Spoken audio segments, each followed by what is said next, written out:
Hey guys, my name's Jason with S&J Forest Products, and today I'm down in Oregon at a wholesale nursery here. I'm picking up a bunch of redwood seedlings I got, and Joe here, the owner of the nursery, is going to give us a little tour, and we're going to go see what this whole operation is all about. So here, these are our redwoods here, huh?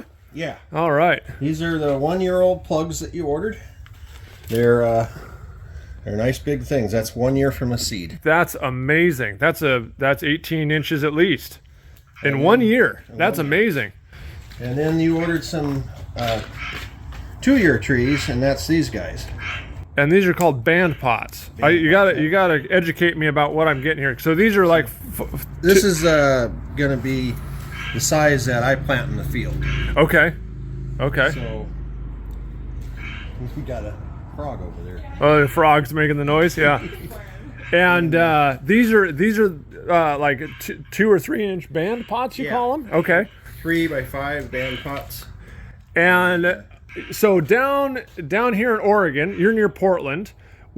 Can you plant these and have them grow pretty regularly? I mean, they're not going to get. Most years are fine. If we get a really cold year, they can freeze back. Okay. And I've only had 1 year out of 20 some years growing this tree that it's killed them. Okay. Most of the time, it'll just freeze off the top 6 inches or so. Gotcha. And that's why I don't plant this size. I'd advise putting these into pots and growing them up and getting a little bit thicker trunk on them before they go out, because the top might burnt back. Sure. Okay, that's good advice. Because these are going to go out. I'm up in Northwest Washington. It's colder. I saw your video on where you're planting them there. Yeah. So we'll see. I mean, this is a big experiment for me. I don't know if this is going to work. I may kill every one of these trees. I hope not. It just depends on the coldness in the year and how they get going. Yeah. I do know there's 2 or 3 redwoods in Bellingham that are nice, good-sized trees. So I know they can work. Oh, yeah. The sequoias do way better. I mean, they've got lots of sequoias up there. But I mean, it's just such an iconic tree, and I really want to see if I can get some of these going. These are just beautiful plugs. These are amazing. And so you do the seeds, so you stratify them? I actually buy my seeds. I did my crop of sequoias this morning. Okay. And I bought 1 ounce of seed, and that's enough for my nursery per year. Okay. And down here, I'll show you down here. Yeah, sure. We seeded them today. And we're gonna, in 1 year, we'll be harvesting them for you next time. For me, that's right. Next year, I don't know if I want to make the drive down again, but no, this is cool. So we drop 1 seed in each little plug here, in each little spot. I'll be darned. And then we're gonna cover it with a thin layer of sawdust. Okay. And cedar sawdust works great because it keeps the moss away. Oh, sure. But if you don't have cedar sawdust, fir sawdust, anything will work. You're talking like a 1/4 inch, just a little dusting. Yep, just 1/4 inch or less. Okay. Just to cover it up. And then that will keep also got to keep the birds out of here, because the birds will try to get in here and eat the seeds, and the mice will try to get in here, and they love seeds. Wow. And you were telling me earlier you don't need to stratify these. This seed does not need to be stratified. Right out of the package, 1 seed per plug, and this all of these cells are all sequoias right now. Yeah. So wow. I got 2 tables of sequoias, and that's my usage for a year. And then we're going to fill this whole greenhouse up here with other kinds of pines and spruce and Douglas firs and pretty much all the conifer trees that I grow. Okay. And so 1 ounce of sequoias, roughly how many trees or seeds you got here? Like 5,000 or? Times 7. 5,760. Wow. So over 5,000 seeds from 1 ounce. Yep. And this one has a poor germination rate, so about 50 to 75% will germinate. Oh, okay. Okay. So you're looking for 2 to 2,500 to 3,500. How long you got to stratify? Every seed's different. The process of stratifying it is, you take the seed, like the ounce of seed that I would get, or 5 ounces or 3 ounces or whatever, how many I get. Okay. Soak them in water for 24 hours, and then drain the water off and put them in the refrigerator for a specified time period. Okay. And it could be 30 days, it could be 60 days. Some of the white pines I do are 120 days. Wow. Scotch pine's 90 days. Shore pine is 30 days. So, and then it's like creating a winter for them. Okay. They get going, and then they cold weather, and then they sprout. So it's like you're tricking them into thinking they've gone through the winter. They're stored. They're dried. When they're stored, the seeds are picked. The seed is dried down to a certain moisture content, and then they can store it frozen for years. Okay. But you don't want to. You got to get. I buy the seed. Picking your own seed and trying to dry it down to a certain moisture content. It's just and store it and freezing. It's too complicated for the 1 ounce or 2 ounces that I use. Sure. Yeah. It's much easier just to buy it. Yeah. Well, what does an ounce of seed cost? $100, couple $100? Well, I do the whole greenhouse here. There's 75,000 seeds, and it's roughly $1,000. Wow. So they're not very expensive per seed. And some varieties are more. The sequoias are sometimes expensive, but it's still pretty relative to what the trees sell for. Sure. Yeah.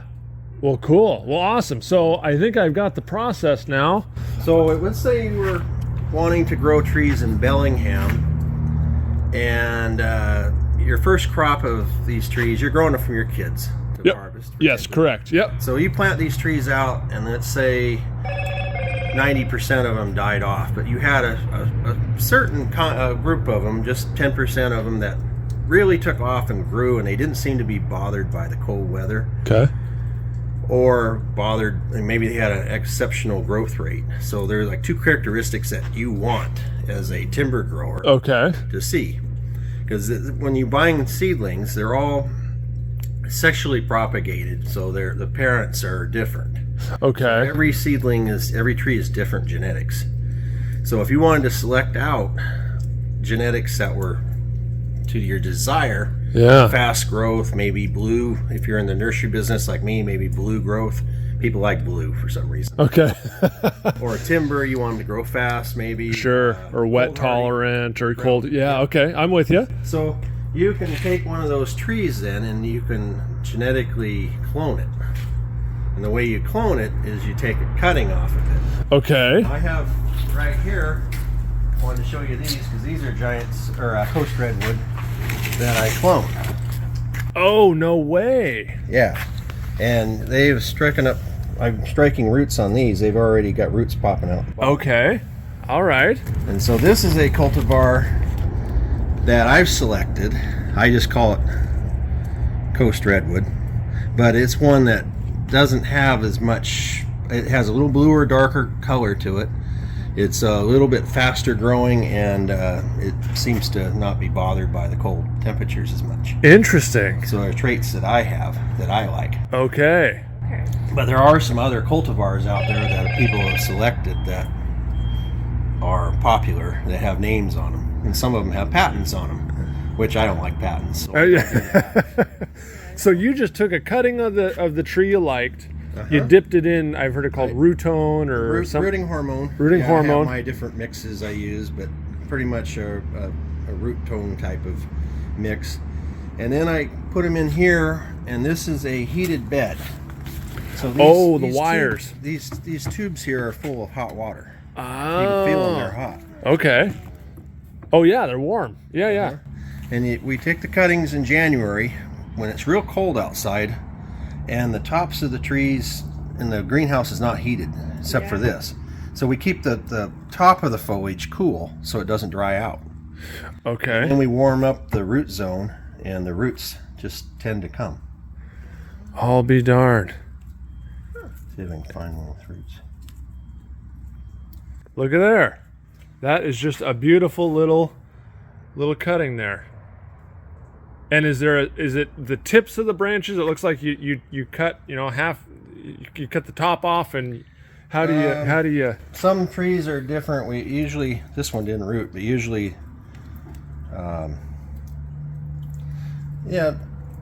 we just try different parts. Just take cuttings and see what you can get. I'll be darned. 100% take, but we get pretty good. Some trees we do better on.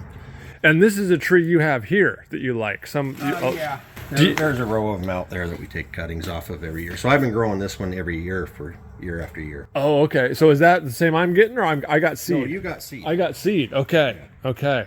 Very cool. So you're saying if like, let me re-say what you told me and see if I got it right. I need to take my trees, and if I plant them and there's 3 that I really like, they're doing really good, I can cut those, take cuttings, root them, and then I should have much better success. You'll have a crop of trees that are genetically the same as the one that you took the cuttings off. Yeah. So you're cloning them. Now, can you do that with Western red cedar and Doug fir? You can. This is Western red cedar right here. This is a form of Western red cedar that grows bushier and is more desirable for a hedge. Oh, okay. They root really easy. They're just full of roots. Wow. Okay. And I grow like 5 or 6 different varieties of Western red cedar. This one's called Atrovirens. I think it's an old one. No, Hogan cedar. Okay. Which is native to the Gresham, Oregon area. And so these aren't cells. This is just a tray, and you just shove them in there. Yep. And then about now, do you replant them into band pots, or? Well, in a good year, we'd have labor in the summertime and do it. Okay. But it often doesn't get done till later in the year because they don't have labor available. Okay. Okay. So if you want to go next door, we'll show you what they look like a year from now. Oh yeah, this is great. Factory tour. My dad loves these. Alaska cedar. Oh, Alaska yellow. Okay. So do you do just a mix and match of some from seeds, some from cuttings, or do you do mostly cuttings for your? The greenhouse is about probably 33,000 cuttings and 70,000 seeds trays. Wow. Okay. And the seeds, we don't get all the germination, but sure, we try to. Sure. And so, as we're walking through these greenhouses, are most of these sold, or are most of these inventory for you? This is all inventory for my own use. For your own use? Yeah. I plant in the field. Okay. All right. That you'll grow up and resell. Yeah. Okay. So my target's a 6-foot tree that is dug up. Wow. Gotcha. And how many acres do you have here? About 70. 70. So you're not in the seedling business. You're in the tree business. Whatever is left over after I plant my fields is what I have available, and that's what I try to sell. Oh, okay. Okay. I'm with you. Here's my giant sequoia. This is the result of 1 ounce of seed. So all the trays we saw over there, this is after a year. This is what you had germinate and come up and do its thing. Sequoia wasn't as good a take. Of giant sequoia. Okay. This is pines right here. I'm not sure which pine. The pines I get pretty good percentage on. Yeah. And Douglas fir right here. These are Doug's? Yep. Why are the needles so big? What are you feeding these right things? here. Oh, okay. Yeah, here we go. Yeah, that looks more like a Doug to me. All right. Boy, those are these Doug's? Yeah. Man, they're huge. Look at the needles on those things. They're like 3 inches long. What are you feeding these things? There's a lot of it's the seed zone you get the seed from. Uh-huh. So I'm real selective of my seed zone. This comes from the Santiam National Forest, or Santiam Forest. I guess National Forest. Okay. I think.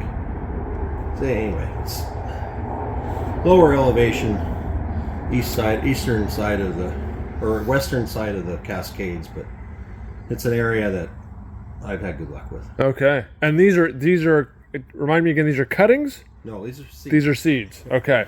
These are all seeds. Yep. And these are a year. Yep. And then you'll put them out this spring.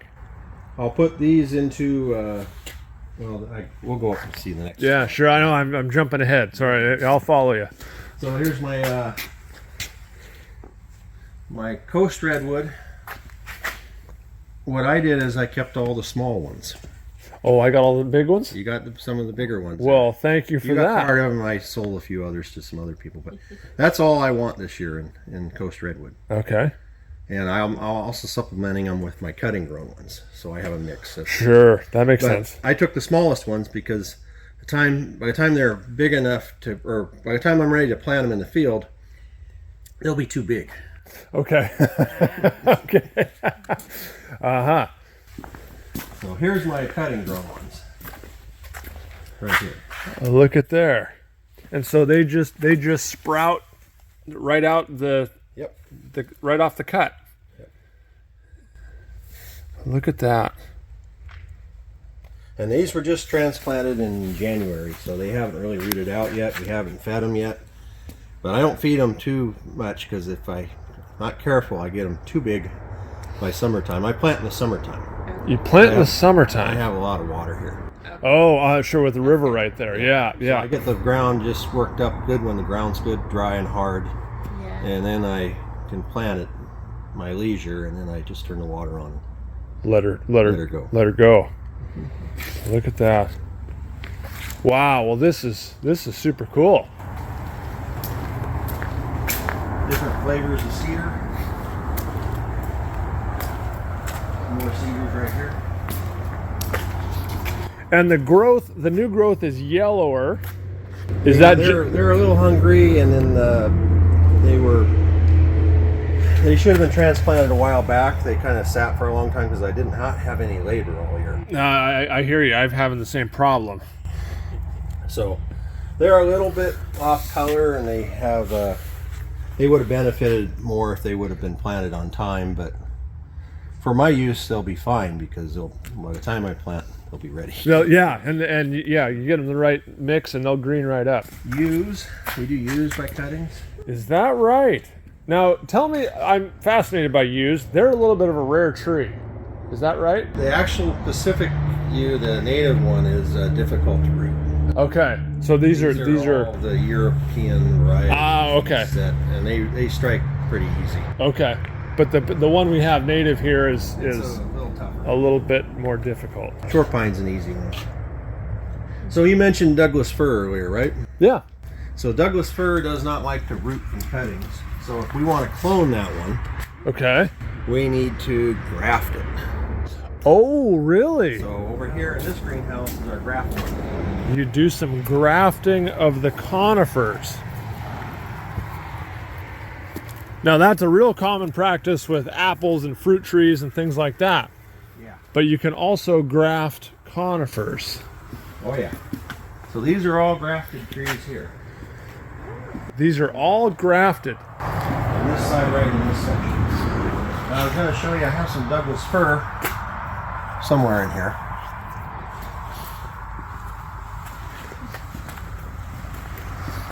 And the whole point of this, the grafting, is if you can't root them from cuttings, but you want to get the same characteristics of the tree, you graft them on a rootstock.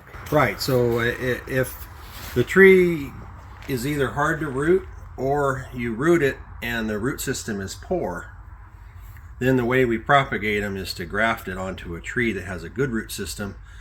And since we're digging the trees here, we're trying to grow root systems so that they dig easy. Okay. So like on a pine tree, we'll use Scotch pine as the rootstock. And we'll graft on our Japanese red pine, and this is a densiflora pine, or down here is a here's a Douglas fir. So you grow a Douglas fir tree, cut the Douglas fir from seed, cut the top off. Now we grafted on a weeping Douglas fir here. Okay. So this tree grows up, has real blue needles, and it grows up and weeps over like a Japanese maple type of tree. It weeps over. Okay. And if you take this from cutting, it doesn't want to root. And if it does root, the roots are real poor. Okay. So we use the native seed. Okay. And just graft onto it. And the grafts takes really easy. We'll get 100% on these. Really? And then you'll cut off the Doug fir. You'll cut off this top when this one comes up, and then it's just that other characteristic for the whole tree. Here's a perfect example here. This is a Scotch pine, because Scotch pine has really nice roots. The seed's really easy to germinate. It's real cheap. It's $20 an ounce, and you can get 5,000-6,000 plants out of an ounce. Okay. Real cheap. And it's cold hardy, and everybody likes it for rootstock. So the tree diggers like to dig it because it has a lot of roots. Okay. Then we'll graft onto a lodgepole pine here called Chief Joseph. Okay. This is a very highly sought after tree, and so we can make a yellow tree out of. We can make anything we want. Yeah. From the you make roots and you graft something on, and so grafting the conifers is the way to go if you can't get them to root. Right. We graft the pines and spruce and Douglas firs, and we do larch. Oh yeah. And Deodoras. Any of the true cedars that we root onto Deodora root stuff. Yeah. And here again, you have tens of thousands of trees in here. Yeah. So this is a blue spruce, which is what everybody wants a spruce tree to look like, is blue. Okay. And the cuttings will not root. Okay. And nobody likes to dig a Colorado blue spruce from seed because the roots are really hard. So Norway spruce is the way to go. A real nice cold hardy rootstock, and we just graft it on, and the take is really good. Really? And then we go from, that's what I have planted outside here. Is all these. All those blue spruce are all the roots are Norway spruce.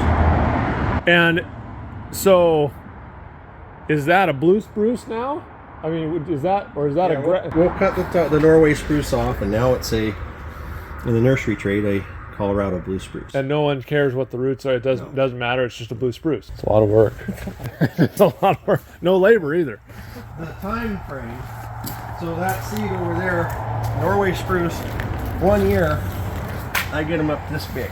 A year? Yeah, that's Norway spruce in 1 year. Oh. It's a long-term investment. Yeah. These down here are, we go through and sort through them. Here's last year's. So that's year 2. Jeez, they're slow. And then year 3 and year 4. So we got 3-4 years into the seed before we can graft it. Before you even get it grafted. And then after we graft it, we got another 6-7 years before it's ready to harvest. Holy smokes. So those must be worth a pretty penny to you at that point. It is what it is. So these are all your. This is what everybody wants is a blue spruce. And these are all. Look at that. These were planted out right when the COVID lockdown was taking place. Oh, okay, about 3 years ago then. And can you see the graft on these anymore, or it's grown over? Can you tell it was grafted? Right here you can see the old. That's the the Norway spruce there that hasn't quite died off yet. Yeah. So why, in a situation like this, why don't you cut it down flush? Why do you leave a little stub? Just out of curiosity. When the tree is trying to take, well, here, let's go look at the next one. Oh, here's Douglas fir, weeping Douglas fir. So we grafted this. The graft takes. But we found that if we leave some part of the top on it to pull up, it keeps the tree growing more fast, and the graft percentage is higher, and the tree takes off better. If you go in there, a lot of nurseries will just cut it right off and try to get it to heal over real fast, but then the tree just sits there. Yeah. Kind of shocked, yeah. So we leave a little extra on there, and then it kind of dies back.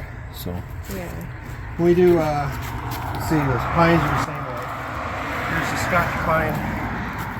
we leave that top on, keep pulling it up, and then the new pine that we grafted on here, this is a thunderhead pine, has taken off, and it's good and it's attached now. And this one will go into the field this summer. Okay. But it's gonna shoot probably up about that tall, and then it will go to the field. And then will you cut off this later and cut it down? We're gonna cut all this off in the next couple weeks. Oh, before it goes at you. So you cut those off, plant them out. So now that it's gotten taken hold and it's good and established, now we're gonna cut it all off so that all the power goes into the new growth. Into the thunderhead. Okay. And so these are 3-4 years worth of work to get them to this this spot. There's little blue spruce out in front here. Yeah. Here's our blue spruce taking off there. So see, they don't take off much. That's why we leave the top on them. It kind of gets them going. That makes sense. That makes sense. Wow, look at them all. And so all these are going out in the field in the next couple of weeks, you said? No, this summer. Oh, yeah, right. You said in the summer. They'll all trim get them back. Trim back, get ready, and plant them in the summer. Yeah. So if we let this grow,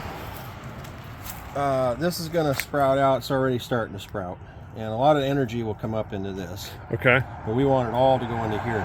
Into the bottom. Okay. And now the bottom's already established. Yeah. This is a weeping larch. A weeping larch. This is from seed. From seed. Yeah. Yeah. Yeah, here's some ones that were planted last summer.